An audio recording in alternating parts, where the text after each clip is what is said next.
वैशाख पौर्णिमेनिमित्तानं पुण्यातील दगडूशेठ हलवाई गणपती मंदिरामध्ये 5,000 शहाळ्यांचा महानैवेद्य जो आहे तो बापाला दाखवण्यात आलेला आहे। आपण जर बघितलं तर एक वेगळी आरास जी आहे ती मंदिरामध्ये करण्यात आलेली आहे आणि सर्वात महत्त्वाचं म्हणजे भाविकांनीही सकाळपासून मोठी गर्दी दर्शनासाठी केलेली आपल्याला पाहायला मिळते। आपण जर बघितलं तर आजचा दिवस अत्यंत महत्त्वाचा आहे आणि वैशाख पौर्णिमा आहे आणि वैशाख पौर्णिमेचं अत्यंत महत्त्व आहे।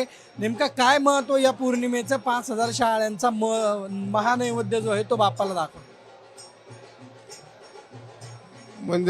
मंदिरामध्ये बाप्पाचे विविध उत्सव साजरे होतात। ज्यापासून माघी जयंती आहे, त्यावेळी गणेश उत्सव, गणेश जयंतीचे 4-5 जन्म झालेले आहेत। त्यामध्ये हा पुष्टीपती विनायक ह्या गणेशाचा जन्म झालेला आहे। त्याचा जन्म असो आज वैशाख शुद्ध पौर्णिमेला पुष्टीपतीने अवतार घेतलेला पुष्टीपतीचा जन्म झालेला असल्यामुळं हे गणेश जयंती आपल्या मंदिरामध्ये साजरी होते। असे शेषात्मक गणेश जयंती आहे, माघी गणेश जयंती आहे, तशी विनायक जयंती आहे, पुष्टीपती विनायक जयंती आहे। त्याचप्रमाणे ह्या मंदिरामध्ये ह्या निमित्तानं आज मंदिरामध्ये शाळे महोत्सव समर्पित झालेला आहे। नानाविध प्रकारच्या विविध ब्रह्मणस्पती सूक्ताचा अभिषेक झालेला आहे।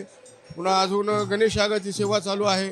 तर भरपूर अशा विनायक जयंतीमुळं, पुष्टीपती विनायक जयंतीमुळं हा विविध मंदिर सजवलेलं आहे। पण शाळे काय?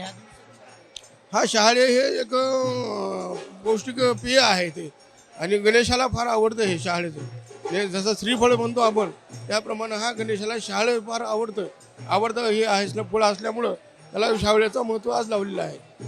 आपण जर बघितलं तर 5,000 शहाळ्यांचा हा नैवेद्य सध्या दगडूशेठ बापासमोर आपल्याला पाहायला मिळतं आणि हे सर्व शहाळे जे आहेत ते ससून रुग्णालयातील रुग्णांना वाटप केले जाणार आहेत आणि उद्या हे सर्व शहाळे ससून हॉस्पिटलला या ठिकाणाहून